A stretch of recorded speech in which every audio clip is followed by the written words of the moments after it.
J'ai peur de ne pas pouvoir vivre de mon activité. Dans cette vidéo, on va parler de changement de vie, on va parler de succès, on va parler de peur, on va parler de choses très inspirantes. Comment pourrais-je avoir une vie meilleure? Je parle de tout cela et je pense que cette vidéo, elle va vraiment t'aider si tu souhaites changer de vie et vivre de ton activité de coach ou ton activité de thérapeute. Je m'appelle Olivier Métral, je suis entrepreneur et coach et j'ai aidé ces dernières années plus de 1100 coachs et thérapeutes à mettre en place une activité prospère au service de leurs clients et également au service de leur mission, de leur vision.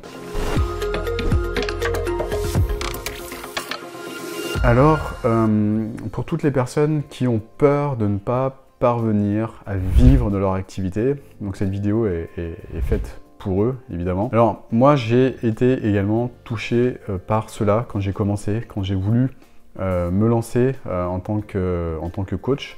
Et c'était quelque chose qui n'était pas forcément facile pour moi. Pourquoi? Parce que j'étais salarié au départ. J'étais salarié et qu'est-ce qui se passait?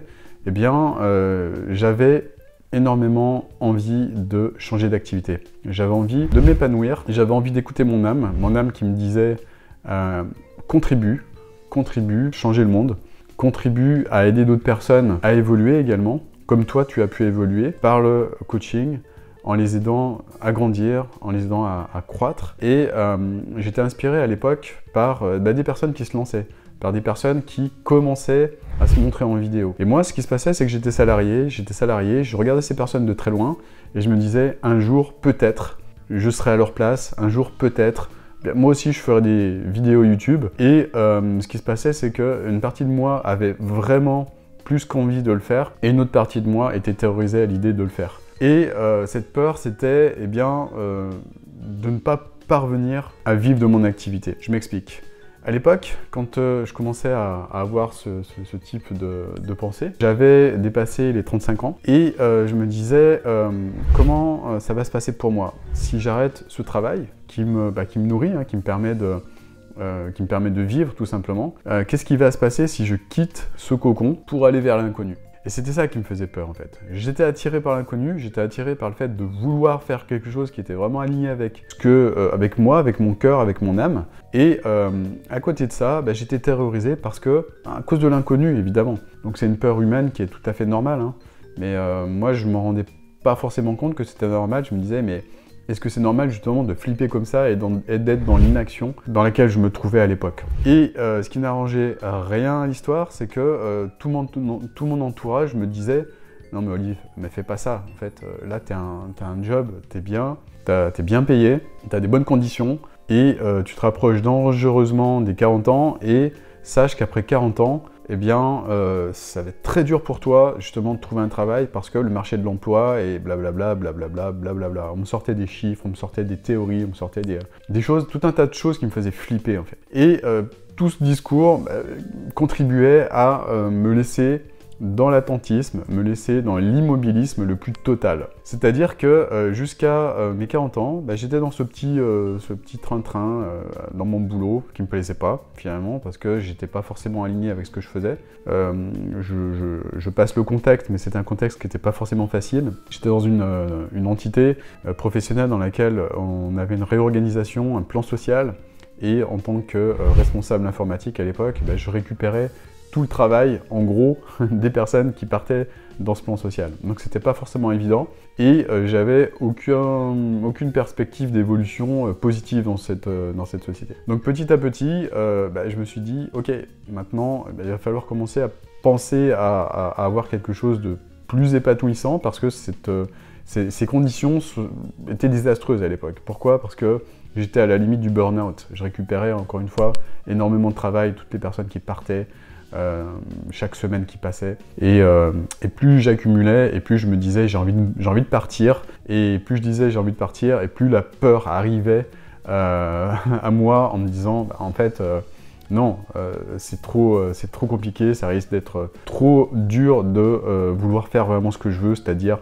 devenir accompagnant, aider d'autres personnes à grandir. Jusqu'au jour où je me dise en fait, qu'est-ce que je veux vraiment? Qu'est-ce que je veux vraiment? Est-ce que je veux continuer comme ça à me plaindre? Parce que À ce moment-là de ma vie, je me plaignais continuellement et j'embêtais mes collègues de travail en disant j'ai trop de travail, c'est pas possible, je suis en burn-out. En plus, il m'ajoute encore plus de travail et c'est pas possible, je vais pas pouvoir tenir. J'étais dans ce mode un petit peu victime de ma life et j'étais coincé, j'étais enfermé dans ce rôle de victime et j'étais finalement enfermé dans ma vie. Je pouvais pas avancer en fait, je voyais pas d'issue. Ce qui s'est passé, c'est que j'ai commencé à me dire mais tu continues encore comme ça pendant 1 an, qu'est-ce qui va se passer Olivier? Et là, j'ai commencé à avoir mal à la gorge en me disant waouh, encore 1 an comme ça va être dur. Mais c'était encore tenable. Après, je me suis demandé, mais si tu restes 2 ans, 3 ans, 4 ans, 5 ans, 5 ans comme ça, qu'est-ce qui va se passer? Et là, je me suis projeté 5 ans après, donc à cette époque-là, le moment où je me suis posé cette question, j'avais aux alentours de 40 ans, je me dis, mais à 45 ans, est-ce que tu veux encore continuer à avoir une vie qui ne te plaît pas? Est-ce que tu veux encore continuer à vivre cette vie, à vivre la vie que d'autres personnes attendent de toi finalement? Et là, ça a commencé à me faire encore plus mal en fait. Je me suis dit, non mais c'est pas possible, je peux pas rester dans ces conditions. À 45 ans, si je suis encore comme ça, mais je pète un câble, je me tire une balle dans la tête. C'est juste pas possible en fait. Je me dis, ok, et dans 10 ans, si tu continues comme ça, dans 10 ans, qu'est-ce qui se passe? Dans 10 ans, là je me suis projeté dans 10 ans, et je me disais, mais c'est pas possible.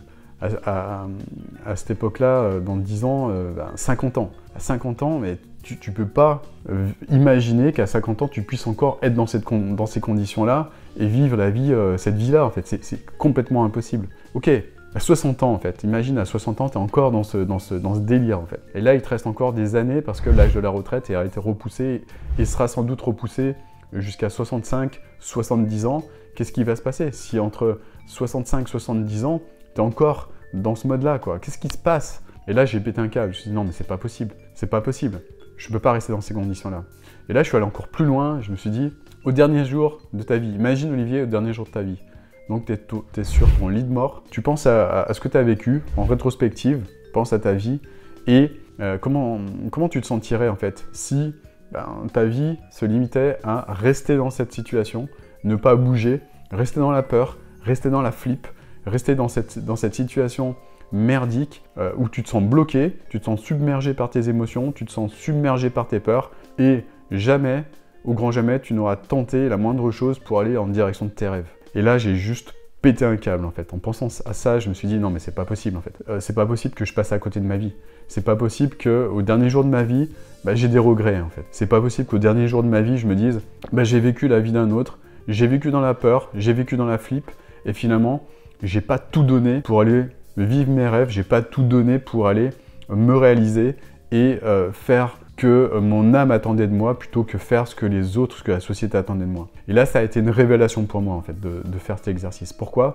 Parce que j'ai compris que le plus important, ce n'était pas de rester dans un petit cocon là, sécuritaire et de souffrir dans ce putain de cocon, désolé du terme, mais de se réaliser, d'aller au bout de ses rêves, de s'écouter, d'écouter son cœur, d'écouter son âme, d'écouter le message qu'elle nous envoie et d'écouter ce qui est vraiment important pour nous. Parce que ce qui est le plus important, pour moi en tout cas, c'est d'aller au bout de ses rêves et c'est de ne plus avoir le moindre regret vis-à-vis de ce qu'on a essayé pour se réaliser et ce qu'on a essayé pour vivre la vie de ses rêves. Et vivre la vie de ses rêves, c'est pas nécessairement devenir milliardaire, devenir millionnaire ou rouler en Ferrari ou avoir des sacs Louis Vuitton ou acheter des chaussures Louboutin ou je ne sais quoi. C'est, pour moi en tout cas, le sentiment de se rendre utile, de croître et de contribuer. Et quand on arrive à connecter à cela, on se sent une autre personne. C'est-à-dire qu'on se sent une personne qui est utile à la société, utile aux autres, et une personne tout simplement alignée. Et ça, c'est le plus important pour moi. Se sentir aligné avec soi-même, se sentir aligné avec qui on est, au plus profond de nous-mêmes, avec la belle personne qu'on est au fond de nous-mêmes, et aller connecter avec cette magnifique personne. Et ça, pour moi, c'est vraiment le plus important dans la réalisation d'une vie humaine, je dirais. Et le fait d'avoir écouté cela, d'avoir écouté mon âme, ça a été un gros déclic pour moi. D'ailleurs, à cette époque-là de ma vie, je me suis lancé, j'ai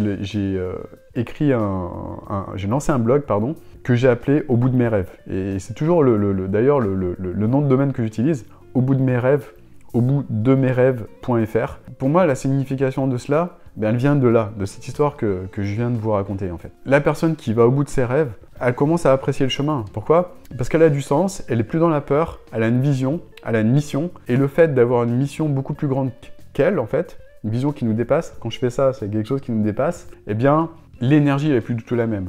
On n'est plus dans l'énergie de la peur, on est dans l'énergie de la certitude. Et l'énergie de la certitude, eh bien, elle nous permet de nous créer une identité différente. C'est-à-dire l'identité d'une personne qui va au bout de ses rêves. Et quand on a l'identité d'une personne qui va au bout de ses rêves, eh bien, on n'a plus jamais peur. On ne craint plus rien parce que on est connecté à cette mission, à cette vision, eh bien, de croître et de contribuer à changer la vie des autres et changer le monde à notre façon. Et une fois qu'on est connecté à ça, on devient inarrêtable. Et je vous invite maintenant bien, à vous poser cette question. Comment vous voulez vous sentir à la fin de votre vie?